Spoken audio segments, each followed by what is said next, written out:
how did I prepare for my exam and how can you guys prepare for your exam. It's been just a week and it has got more than 3000 views of them, and hence I quit. Because this is the only section in your speaking exam which is known to you from before. Trust me, just follow what I said and you will pass the exam with flying colors. Hello everyone, welcome back to my channel Desi Videsi Girl. So if you guys are new to my channel, let me introduce myself. My name is Goethe and I have been living and working in Germany for the last 4 years. So in this channel, I make videos about life in Germany, job in Germany and other things related to Germany. So consider subscribing to my channel.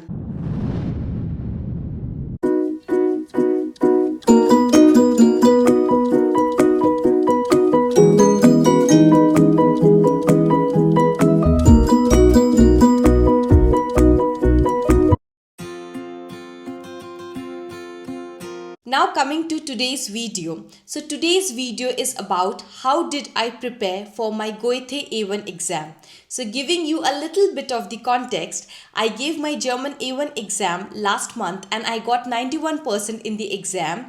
And since then a lot of people have asked me how did I prepare for my exam and how can you guys prepare for your exam. So in this video I will tell you everything I did while I was preparing for the exam.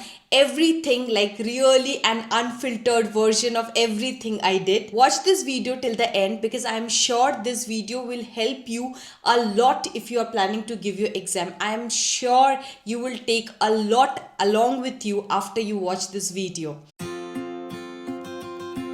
I also made a video last week where I told about what are the things that you can expect when you give your Goethe A1 exam. Literally from entering the exam hall to coming out of the hall, I have explained each and everything in detail. What all can you expect? And that video has got a lot of attention of people. It's been just a week and it has got more than 3000 views and a lot of people are loving this video.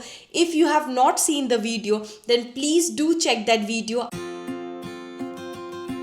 Now coming to today's video. So a German exam, be it A1, A2, whatever exam you are giving, it is divided in 4 sections. English, which is your speaking exam, or it is also called Sprachen.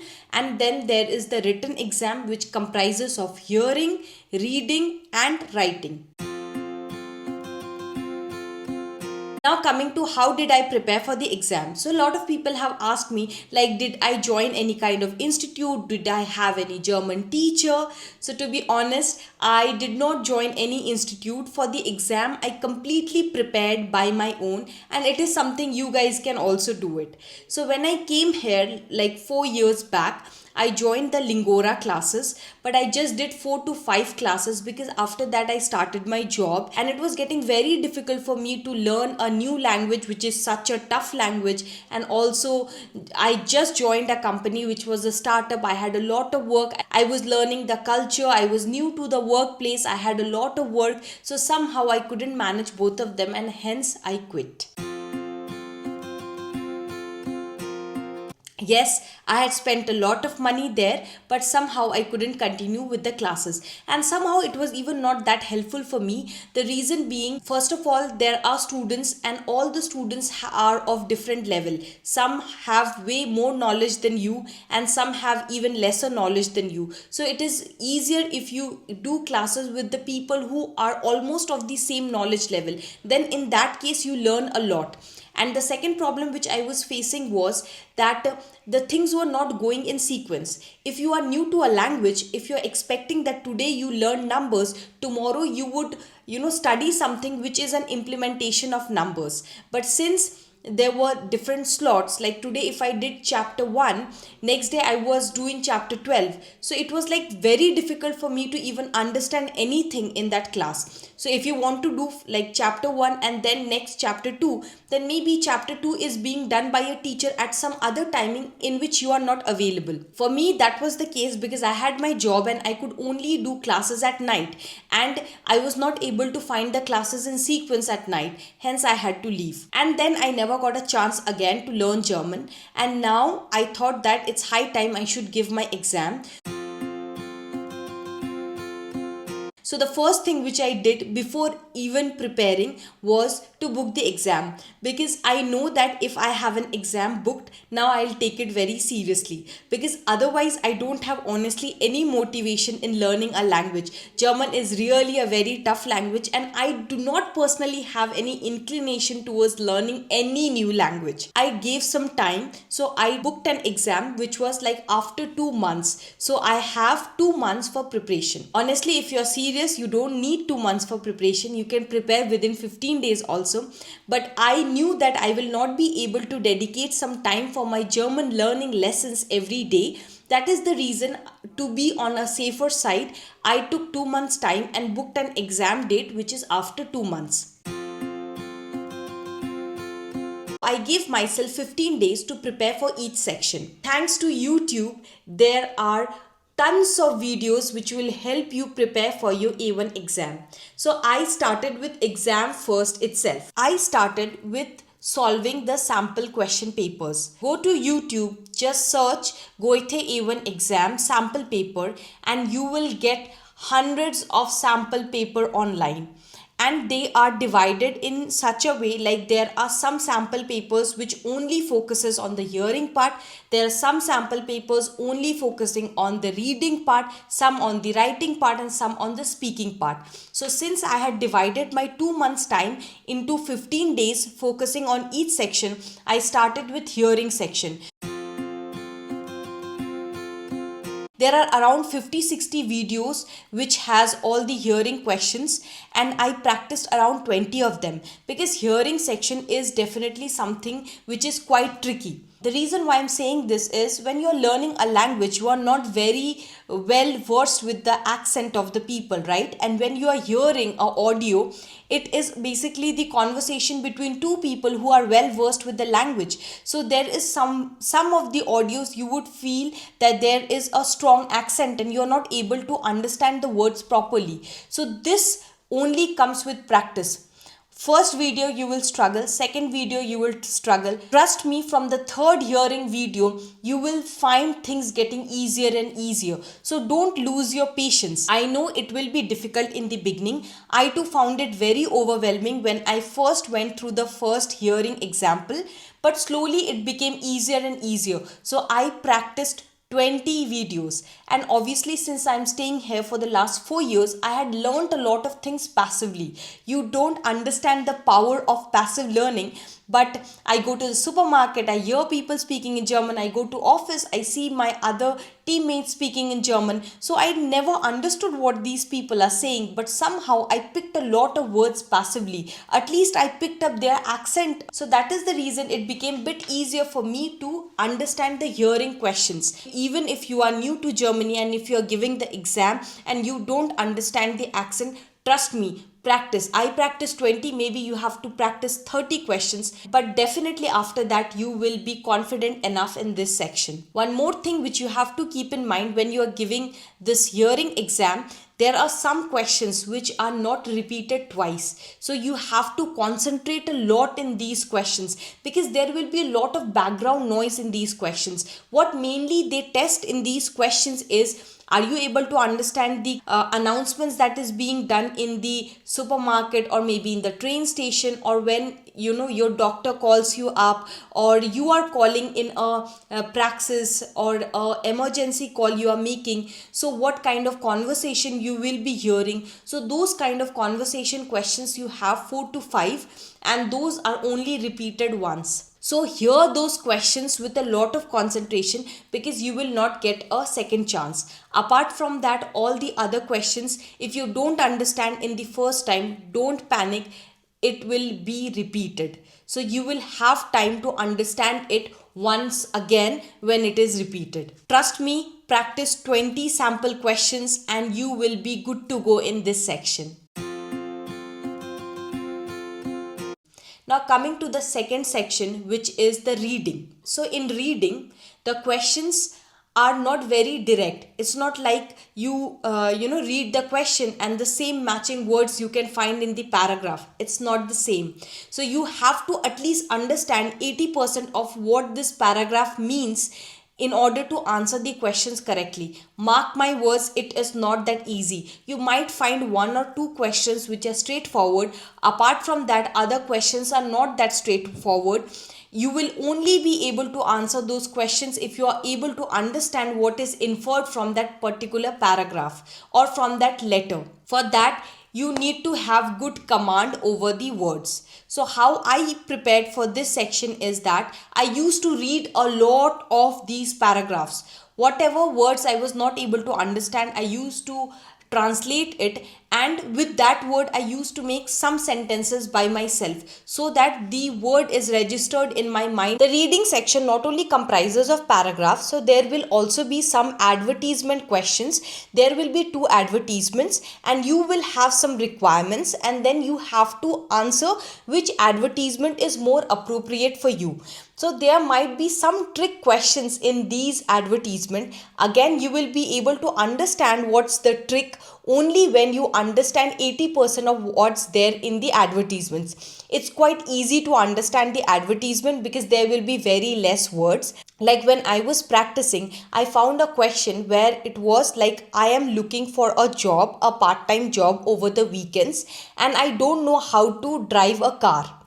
And then there were two advertisements. I don't know how to drive a car was not written very directly, so it is something you have to derive.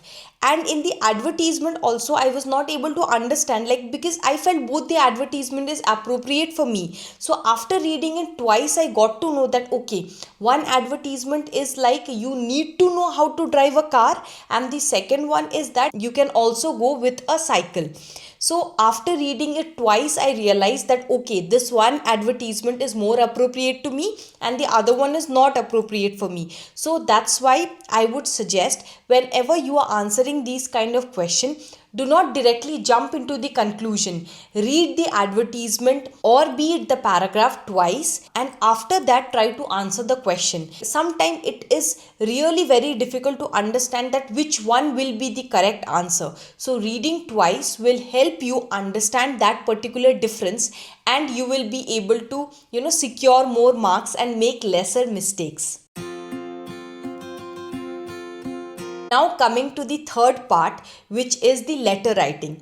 This is the section which everyone is scared of. I was also very scared of the letter writing part because this is the first place where you are writing something from your own. Before that, both the section is just tick mark, right, wrong, right, wrong. You don't have to write anything by your own. This is the first place where you are writing something. That made me a bit scared because I am not very good with grammars. I don't know the gender of each and every word which I'm using in my sentence, and I know this is a very common problem. A lot of people face this difficulty. That is the reason the letter writing part is considered the toughest part of the exam. So I can give you some tricks that will help you get better marks in this particular section. So mostly in letter writing, there are two types of letter. One is formal letter and another is informal letter. And half of your marks is on the greetings. Greeting is something that you can practice yourself very nicely because that is known to you. Because the way you address a formal letter and informal letter is different. So learn the greetings by heart so that there you don't make any mistakes. Second, what I did was I learned some sentences both for formal and informal, and I knew that if a formal letter comes, somehow this sentence I will put in my letter, like since you are not reachable, call me whenever you have time, my phone number is this. This is something I knew that in 80% of the letters I can put. What is the advantage of it? First of all, it will make your letter length, and you know that since you have practiced this particular line, it will not have any mistakes. So the chances that your other mistakes will be overlooked or you will secure more marks in the letter is higher if some sentences you have prepared from before. So do this will also help you a lot. The same I did with informal letter, but in my exam formal letter came and I was able to add this sentence in my formal letter. This somehow helped me secure better marks. The other thing is that whenever you are writing a letter, there will be 3 points mentioned which should be a part of your letter. Your letter must have all the 3 points, and those points which will be mentioned will not be just one word, they will be proper sentences. So try to keep the sentence as is. Try adding something in the beginning and in the end so that the entire thing makes sense. So in this case, again, your chances of making error will be less because you are not changing anything that is in between. Just you are adding something in the front and at the end in order to make it a complete sentence. And try making smaller sentence.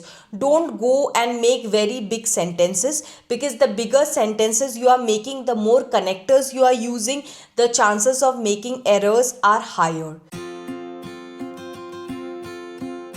Now coming to the last section. The last section is your speaking section. This is the first time you will have interaction. There will be two teachers and the entire round will happen in their presence. Now the speaking exam comprises of 3 parts. The first is introducing yourself, and in the other 2 rounds you will be given some flashcards and you will have to ask a question or make a statement with the words which are there in your flashcards. Now the first thing is introducing yourself. This remains the same. This is not something that will be unknown to you or it will be given to you at the moment. Practice this very nicely. Make it look very natural. And first they will give you an example how to introduce yourself. Now when you are introducing yourself, try to not be in a rush. Introduce yourself nicely. Smile. Look at the examiner because you are introducing yourself to them. So look at them. Don't get nervous and try to secure as much marks as possible in this section, because this is the only section in your speaking exam which is known to you from before. And after you introduce yourself, they will ask you 2 questions. Maybe they'll ask you to spell your last name or anything from your introduction itself. And maybe they'll ask you to also spell your phone number or maybe your PIN code. They want to check whether you have good knowledge about numbers and alphabets or not. Then comes framing the questions with the words that is given to you in the flashcards. Try to make very small sentences, because the smaller sentences you make, the lesser chances of making grammatical errors. So what I did was that I made very small sentences. And while I was practicing, I saw there is a pattern that there is around 20-30 words mostly that is being repeated in every video. So I made a list of all those words and prepared at least 3 to 4 questions with those words. Because it's easier to frame a question when you are at home in a peaceful environment rather than in the situation when you are in exam. Trust me, in my batch there were 4 people and all 4 of us were nervous. And it was very much visible in our faces, in the way we were asking the questions. So it's not easy at that point of time, in that stressful situation, that you make very good sentences. So train your brain in such a way that you make small sentences. The smaller sentences you make, the easier would be your life, and easier will be the life of the person to whom you are asking the question, because that person also has to understand your question and answer. Not only focus on framing a question, also focus on what others are saying, because you have to answer their question. How I used to practice is that with one word I used to prepare minimum 3 questions and I also used to answer those questions. And yes, one more tip, when you are answering a question, don't just answer yeah or no. Try to make a full sentence. If somebody asks you, do you play football? Then don't say yeah or no. Just say that yeah, over weekends I play football, or I love to play football but I don't get time. Something like that, so that it looks like a communication, not like you are forced to answer something. And this will also give you lesser marks if you just say yeah or no, or maybe sometime examiner will only tell you that make a full sentence, just don't say yeah or no. But the key in this section is to be calm, composed. The examiners will be very friendly. I also got very scared in the beginning, but then I tried calming myself and it will be easy. Trust me, just follow what I said and you will pass the exam with flying colors. So So I think that is all what I wanted to share in this video. Do like, share and subscribe to my channel. I know a lot of you guys are watching my videos and you are showing a lot of love. So thank you so much for that, and keep supporting me. And those who are new to my channel, please subscribe to my channel. My YouTube channel is really small and I want to grow it, and it is not possible without your support. So please consider subscribing to my channel, and I will see you guys very soon in my next video. Till then, take care. Bye bye.